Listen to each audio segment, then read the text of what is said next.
ہر عبادت سے برتر عبادت نماز، ساری دولت سے بڑھ کر ہے دولت نماز، ہر عبادت سے برتر عبادت نماز۔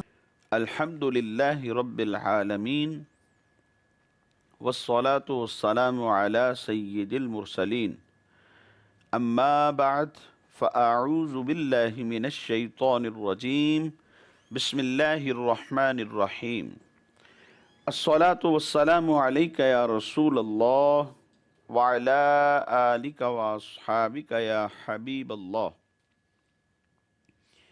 الصلاة والسلام علیک یا نبی اللہ وعلی آلک واصحابک یا نور اللہ۔ حضرت ابو دردہ رضی اللہ تعالی عنہ روایت کرتے ہیں، حضور نبی پاک صلی اللہ تعالی علیہ وآلہ وسلم نے ارشاد فرمایا، اکثر الصلاۃ علی یوم الجمعہ فَإِنَّهُ يَوْمٌ مَشْهُودٌ تَشْهَدُهُ الْمَلَائِكَةُ۔ ارشاد فرمایا کہ جمعۃ المبارک کے دن تم مجھ پر کثرت کے ساتھ درود پڑھا کرو، کیونکہ یہ یوم مشہود ہے، ملائکہ فرشتے اس دن حاضر ہوتے ہیں۔ لَيْسَ مِنْ عَبْدٍ يُصَلِّي عَلَيَّ إِلَّا بَلَغَنِي صَوْتُهُ حَيْثُ كَانَ۔ فرمایا جو درود پڑھتا ہے اس کی آواز مجھ تک پہنچ جاتی ہے، حیث کان، وہ کہیں بھی ہو، یعنی اس پوری روئے زمین کے کسی بھی خطے اور کونے میں موجود ہو، اس درود پڑھنے والے کی آواز مصطفیٰ جان رحمت صلی اللہ علیہ وسلم تک پہنچ جاتی ہے۔ صحابہ کرام علیہم رضوان نے عرض کیا، یا رسول اللہ صلی اللہ علیہ وسلم وبعد وفاتک، کیا آپ کے وصال ظاہری کے بعد بھی یہی کیفیت ہوگی؟ تو میرے حضور نبی اکرم صلی اللہ تعالی علیہ وآلہ وسلم نے ارشاد فرمایا، وبعد وفاتی، یعنی میرے وصال ظاہری کے بعد بھی یہی کیفیت ہوگی کہ درود پڑھنے والا درود پڑھے گا اور اس کی آواز مجھ تک پہنچ جائے گی۔ اور پھر اس کی وجہ بھی حضور نبی پاک صلی اللہ علیہ وسلم نے ارشاد فرمائی، ارشاد فرماتے ہیں، ان اللہ حرم علی الارض ان تاکل اجساد الانبیاء، بے شک اللہ تبارک و تعالی نے زمین پر انبیاء کرام علیہم السلام کے اجسام مبارکہ کو کھانا حرام کر دیا ہے۔ صلو علی الحبیب صلی اللہ تعالی علی محمد صلی اللہ علیہ وسلم۔ پیارے اسلامی بھائیوں، مدنی چینل کے ناظرین، یہ ہے پروگرام احکام نماز۔ ہم آپ کو اس میں خوش آمدید کہتے ہیں۔ حصول ثواب کی خاطر بیان سننے سے پہلے اچھی اچھی نیتیں بھی فرما لیجئے کہ فرمان مصطفیٰ صلی اللہ تعالی علیہ وآلہ وسلم ہے، نیت المؤمن خیر من عملہ، مومن کی نیت اس کے عمل سے بہتر ہے۔ مدنی چینل کے ناظرین، اس سے پہلے کہ ہم احکام نماز کی طرف آئیں، نماز کے متعلق ایک حدیث مبارکہ سماعت فرمائیے۔ شعب الایمان میں یہ حدیث مبارکہ حضرت عبادہ بن صامت رضی اللہ تعالی عنہ سے مروی ہے۔ کہتے ہیں کہ نبی اکرم صلی اللہ تعالی علیہ وآلہ وسلم نے ارشاد فرمایا، جو شخص اچھی طرح وضو کرے اور پھر نماز کے لیے کھڑا ہو جائے، نماز کے جو رکوع اور سجود ہیں ان کو اچھی طرح ادا کرے اور قرات کو مکمل کرے، تو پھر نماز کیا کہتی ہے؟ فرمایا کہ نماز پھر یہ آواز دیتی ہے کہ اللہ تبارک و تعالی تیری حفاظت فرمائے ویسے ہی جیسے تو نے میری حفاظت کی ہے۔ پھر اس کے بعد اس کی نماز اس طرح آسمانوں کی طرف بلند ہوتی ہے کہ اس کے اوپر چمک اور نور بالکل نمایاں ہوتا ہے۔ اور پھر اس کے بعد ارشاد فرمایا کہ آسمانوں کے دروازے اس کے لیے کھول دیے جاتے ہیں، یہاں تک کہ اللہ تبارک و تعالیٰ کی بارگاہ میں اسے پیش کر دیا جاتا ہے۔ اور اس نمازی کی یہ جو نماز ہے اپنے اس نماز پڑھنے والے کے لیے شفاعت کرے گی۔ اور اگر وہ اس نماز کے رکوع اور سجود مکمل ادا نہیں کرتا، یعنی جیسے ادا کرنے کا حق تھا ویسا ادا نہیں کرتا، اور قرات کو بھی مکمل جیسا حق تھا ویسے ادا نہیں کرتا، تو نماز کیا کہتی ہے کہ اللہ تبارک و تعالیٰ تجھے بھی ضائع کر دے جیسے تو نے مجھے ضائع کیا۔ پھر اس کے بعد اس کی نماز کو آسمانوں کی طرف لے جایا جاتا ہے، اور اس کے اوپر تاریکی اور اندھیری چھائی ہوئی ہوتی ہے، اور اس پر آسمانوں کے دروازے بند کر دیے جاتے ہیں۔ پھر اس نماز کو ایک پرانے کپڑے کے اندر لپیٹ کر اس کے منہ پر مار دیا جاتا ہے۔ مدنی چینل کے ناظرین، پتہ چلا کہ نماز جب کہ ہمیں پڑھنی ہی ہے، کیونکہ مسلمانوں کے اوپر نماز فرض ہے، نماز تو اللہ کے حکم کی ادائیگی کے لیے ہم نے ادا کرنی ہی ہے، تو کیوں نہ نماز کو ویسے ادا کیا جائے جیسے نماز پڑھنے کا حق ہے، اس کے رکوع اور سجود اچھے طریقے سے ادا کیے جائیں، یہاں تک کہ اطمینان ہو جائے کہ میں نے رکوع مکمل ادا کیا ہے، میں نے سجدہ مکمل ویسے ہی کیا ہے جیسے سجدہ کرنے کا حق ہے۔ اور قرآن کی جب تلاوت کی جاتی ہے تو تلاوت کے جو بھی معاملات ہیں ان کو سامنے رکھا جائے، تلاوت کے احکام پر عمل کرتے ہوئے بالکل تسلی کے ساتھ قرآن کی تلاوت کی جائے، تو فرمایا کہ پھر یہ نماز جو ہے اللہ تبارک و تعالیٰ کی بارگاہ میں قبولیت کے درجے پر فائز ہو جاتی ہے۔ اس لیے ہمیں چاہیے کہ ان احکام کی رعایت نماز میں رکھا کریں۔ آئیے احکام نماز کی طرف چلتے ہیں۔ گزشتہ سلسلے میں آپ نے یہ سماعت فرمایا تھا کہ مقتدی اگر 3 سے کم ہوتے ہیں تو پھر کہاں کھڑے ہوں۔ مثال کے طور پر امام کے ساتھ صرف ایک مقتدی ہے، یعنی 2 ہی لوگ تھے، ایک امام بن گیا اور دوسرا مقتدی ٹھہرا۔ اب یہ مقتدی کس جگہ پر کھڑے ہوگا؟ کیا امام کے پیچھے یا امام کے دائیں یا بائیں کھڑا ہو؟ اس کے بارے میں فقہاء کرام یہ فرماتے ہیں کہ جب 2 لوگ ہوں، ان میں سے ایک امام بن جائے اور دوسرا مقتدی ہو، تو مقتدی کو چاہیے کہ امام کے داہنے طرف یعنی رائٹ سائڈ پہ امام کے برابر میں کھڑا ہو جائے۔ برابری کا مطلب کیا ہے؟ فقہاء اس کی بھی وضاحت فرماتے ہیں۔ برابری کا مطلب یہ ہے کہ امام کے پاؤں کا جو گٹا ہے، مطلب جو ٹخنا ہے، اس ٹخنے کے برابر مقتدی کا ٹخنا آ جائے۔ امام کے ٹخنے سے مقتدی کا جو ٹخنا ہے وہ آگے نہ بڑھے۔ یہ اکیلا اگر ایک مقتدی ہو تو اس کے بارے میں یہ حکم ہے۔ اور اگر مقتدی 2 ہوں، یعنی 3 افراد تھے، ایک امام بن گیا اور 2 اس کے پیچھے کھڑے ہونے والے ہیں، تو فرمایا کہ پھر برابر میں کھڑا نہ ہو، کہ برابر میں 2 مقتدیوں کا کھڑا ہونا یہ مکروہ تنزیہی ہے۔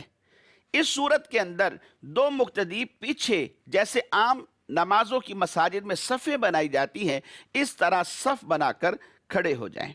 ایک شخص اگر امام کے برابر میں کھڑا ہو جائے اور بقیہ پوری کی پوری صف پیچھے کھڑی ہو جائے تو ایسا کرنا فقہا فرماتے ہیں کہ یہ مکروہ ہے۔ مقتدی اگر اشارے سے نماز پڑھتا ہو تو پھر امام کے قدم کی محاذات کا یعنی برابری کا اعتبار نہیں کیا جائے گا، بلکہ اس صورت کے اندر شرط یہ ہے کہ اس کا جو سر ہے وہ امام کے سر سے آگے نہ جائے، اگرچہ مقتدی کا جو قدم ہے وہ امام سے آگے ہی کیوں نہ ہو، خواہ امام رکوع و سجود سے نماز پڑھتا ہو یا اشارے سے پڑھتا ہو، بیٹھ کر پڑھے یا لیٹ کر قبلہ کی طرف پاؤں کر کے پڑھے، بہر صورت مقتدی کا جو سر ہے وہ امام کے سر سے آگے نہیں ہونا چاہیے۔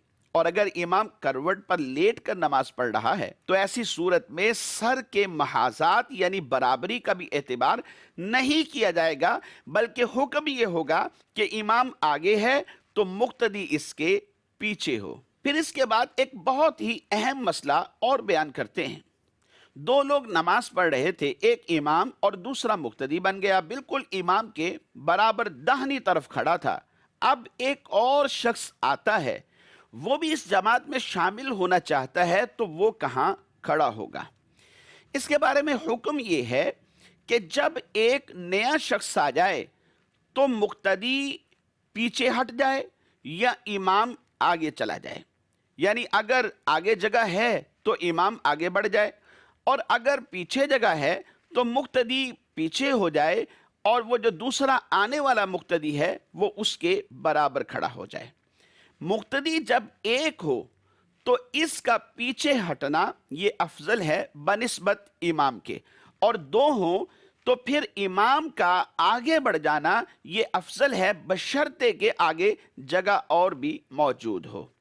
اور یاد رکھیے، یہ حکم شرع بجا لانے کے لیے اگر کیا جائے، مثال کے طور پر امام آگے بڑھ رہا ہے یا مقتدی پیچھے آ رہا ہے، مقصد یہ ہے کہ ہم یہ جو کام کر رہے ہیں وہ حکم شریعت کو بجا لانے کے لیے کر رہے ہیں، نہ کہ کسی شخص کے اسے پیچھے بلانے یا امام کے آگے جانے کے لیے اشارہ کرنے کی وجہ سے کر رہے ہیں، بلکہ ایک شریعت کا حکم ہے، اس کو بجا لانے کے لیے عمل کیا جا رہا ہے۔ تو فقہا فرماتے ہیں پھر اس میں کوئی حرج نہیں۔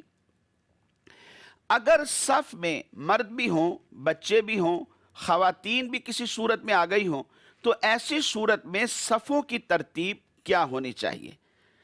علماء فرماتے ہیں کہ سب سے پہلے امام کے پیچھے مردوں کی صف بنائی جائے گی، پھر اس کے بعد پیچھے بچوں کی صف بنائی جائے گی، اور اگر خنثیٰ ہوں تو تیسرے نمبر پر جو خنثیٰ یعنی مخنث لوگ ہوتے ہیں ان کی صف بنائی جائے گی، اور چوتھے نمبر پر عورتوں کی صف بنائی جائے گی۔ لیکن یاد رکھیے کہ خواتین گھر میں نماز پڑھیں گی، مسجدوں میں آ کر ان کا نماز پڑھنا یہ منع ہے۔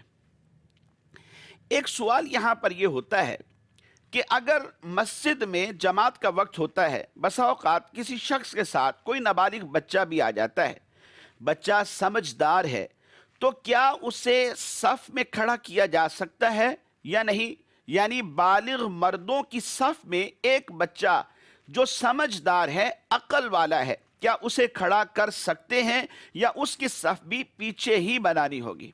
علماء اس بارے میں ارشاد فرماتے ہیں کہ نابالغ سمجھدار بچوں کی صف بنانے کے بارے میں حکم شرعی یہ ہے کہ اگر بچے ایک سے زائد ہوں تو مردوں کے پیچھے ان کی مکمل ایک صف بنا دی جائے، جو بھی بچہ آئے گا ان کے ساتھ میں کھڑا ہو جائے گا، اور اگر بچہ صرف ایک ہی ہے تو یہ پھر مردوں کی صف کے اندر ہی داخل ہو جائے گا، اور سمجھدار بچہ اگر مردوں کی صف میں کھڑا ہو جائے تو اس سے بالغ افراد کی نماز میں کسی بھی قسم کا حرج لازم نہیں آتا۔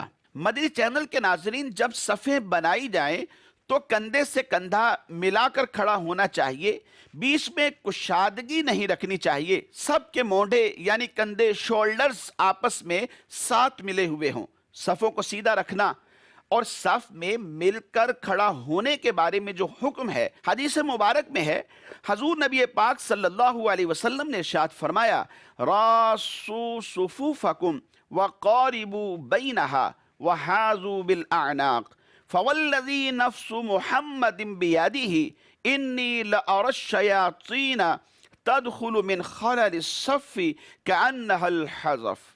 ارشاد فرمایا کہ اپنی صفوں میں خوب مل کر کھڑے ہوا کرو اور قریب قریب صفیں بنایا کرو اور گردنیں ایک سیدھ میں رکھا کرو، اس ذات کی قسم جس کے قبضہ قدرت میں مجھ محمد صلی اللہ علیہ وسلم کی جان ہے، میں حضور فرماتے ہیں کہ شیاطین کو دیکھتا ہوں کہ وہ صفوں کے درمیان میں ایسے داخل ہوتے ہیں جیسے بھیڑ کا بچہ ہے، جیسے بھیڑ کا بچہ اپنی جگہ بنا لیتا ہے اور بیچ میں گھس جاتا ہے، شیطان بھی اسی طرح جہاں کشادگی دیکھتا ہے تو وہاں پر گھسنے کی کوشش کرتا ہے۔ پہلی صف میں جگہ ہونے کے باوجود پچھلی صف میں ہی نماز شروع کر دینا، یہ کیسا ہے؟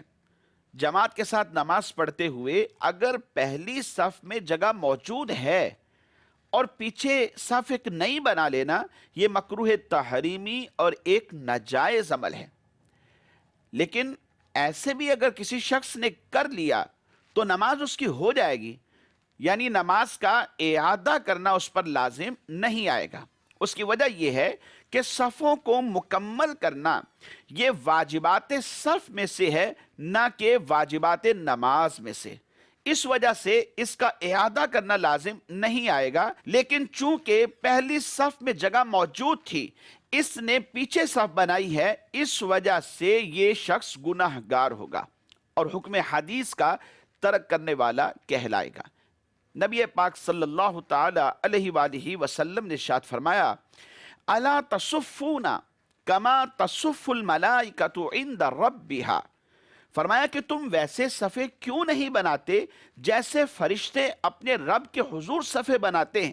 تو صحابہ کرام علیہم رضوان کہتے ہیں کہ ہم نے عرض کیا وَكَيْفَ تَصُفُّ الْمَلَائِكَةُ عِنْدَ رَبِّهَا، کہ ملائکہ کی جو صفیں اپنے رب کے حضور ہیں وہ کیسے ہوتی ہیں؟ تو اس پر حضور نبی کریم صلی اللہ علیہ وسلم نے یہ بات ارشاد فرمائی، یُتِمُّونَ الصُّفُوفَ الْأَوَّلَ وَيَتَرَاصُونَ فِي الصَّفِّ، کہ وہ ایسے صفیں بناتے ہیں کہ اگلی صفوں کو پورا کرتے ہیں اور صف میں خوب مل کر یہ کھڑے ہوتے ہیں۔ اور سنن نسائی شریف کی حدیث مبارک میں نبی کریم صلی اللہ تعالی علیہ وآلہ وسلم نے ارشاد فرمایا، اتم الصف المقدم ثم الذی یلیہ فما کان من نقص فلیکن فی الصف المؤخر، یعنی پہلی صف مکمل کرو، پھر اس کو جو اس کے قریب ہوتی ہے، یعنی اس کے بعد والی جو صف ہے پھر اسے کمپلیٹ کرو، تاکہ جو کمی ہوئی ہے تو وہ سب سے پچھلی صف میں ہونی چاہیے۔ مدنی چینل کے ناظرین، ایسا ہی ہوتا ہے کہ جب پہلی صف مکمل کر لیتے ہیں تو بعد میں آنے والے دوسری صف میں کھڑے ہوتے ہیں۔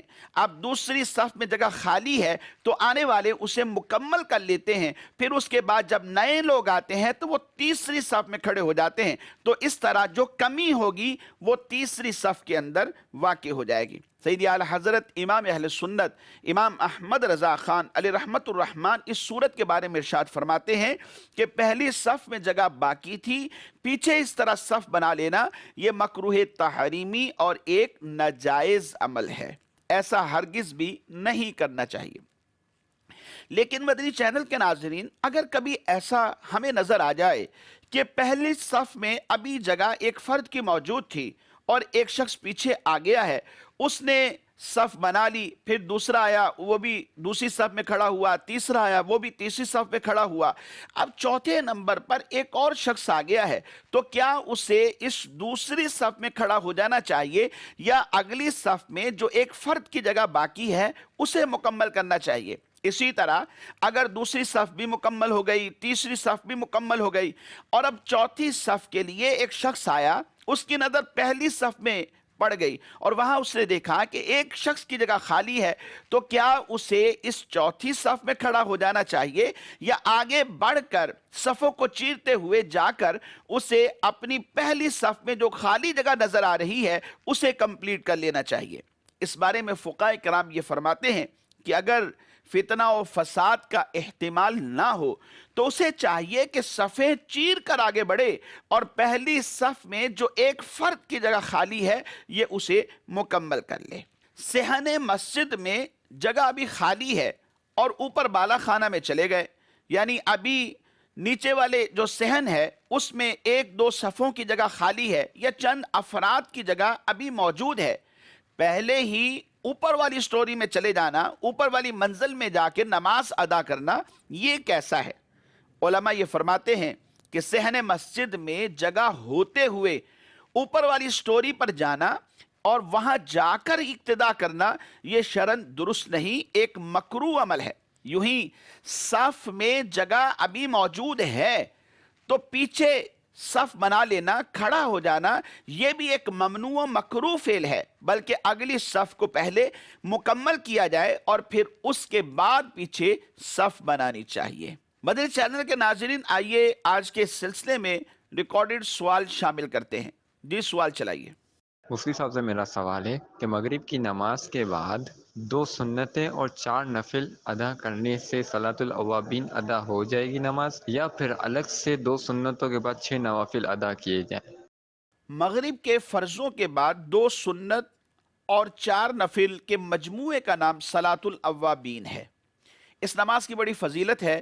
اگر ان 6 رکعات کو ملا کر پڑھیں گے تو 2 سنت بھی اس میں ادا ہو جائیں گی، اور اس کے ساتھ ساتھ نوافل ہوتے ہیں وہ بھی ادا ہو جائیں گے۔ ان دونوں کے مجموعے کا نام ہی صلاۃ الاوابین ہے۔ ایسا ضروری نہیں کہ صرف سنتیں ادا کی جائیں الگ سے اور پھر اس کے بعد 6 نفل پڑھے جائیں۔ کوئی شخص اگر مکمل 6 رکعات پڑھ لیتا ہے اور اس میں 2 سنت کی بھی نیت کر لیتا ہے تو اس کی سنت بھی ادا ہو جائیں گی اور صلاۃ الاوابین کے نوافل بھی ادا ہو جائیں گے۔ مزید سوال چلائیے۔ میرا نام عبدالشکور ہے، اور مفتی صاحب کی بارگاہ میں میرا سوال یہ ہے کہ مکروہ اوقات میں نماز پڑھنا کیسا ہے، قضا نماز پڑھنا کیسا ہے، اور اگر قضا نماز مکروہ اوقات میں شروع کر لی جائے تو اب کیا حکم ہے؟ مکروہ اوقات میں نماز قضا پڑھنا یہ ناجائز ہے۔ اگر کسی نے شروع کر لی تو اس کی نماز منعقد ہی نہیں ہوگی، یعنی شروع ہی نہ ہوئی، اپنی طرف سے اس نے شروع کی ہے لیکن یہ نماز اس کی نہیں کہلائے گی، بلکہ بدستور اس کے اوپر لازم رہے گی۔ وہ دوبارہ کسی اور وقت کے اندر کہ جو مکروہ وقت نہ ہو اس سے قضا کرے گا، تب اس کے ذمے سے یہ ساقط ہوگی۔ اس کی وجہ علماء نے یہ بیان فرمائی کہ اصل میں یہ جو نماز ہے ایک کامل وقت میں اس پر لازم ہوئی، اور اس کی قضا کرنا بھی اب کامل وقت میں ہی ضروری ہے۔ مکروہ وقت جو ہوتا ہے یہ ناقص وقت ہوتا ہے۔ کامل وقت میں قضا ہوئی نماز یہ کامل وقت میں ہی دوبارہ پڑھی جا سکے گی۔ اس کے علاوہ اگر یہ پڑھے گا یعنی مکروہ اوقات میں قضا کرنے کی کوشش کرے گا تو اس کی نماز منعقد نہیں ہوگی بلکہ اس کو دوبارہ پڑھنی پڑے گی۔ جی مدنی چینل کے ناظرین، ہمارے آج کے سلسلے کا وقت اختتام کو پہنچا۔ آئندہ تک کے لیے اجازت دیجیے۔ اللہ تبارک و تعالی ہم سب کی حاضری کو اپنی بارگاہ میں قبول فرمائے۔ آمین بجاہ النبی الامین صلی اللہ علیہ وآلہ وصحابہ وبارک وسلم۔ ہر عبادت سے برتر عبادت نماز، ساری دولت سے بڑھ کر ہے دولت نماز، ہر عبادت سے برتر عبادت نماز۔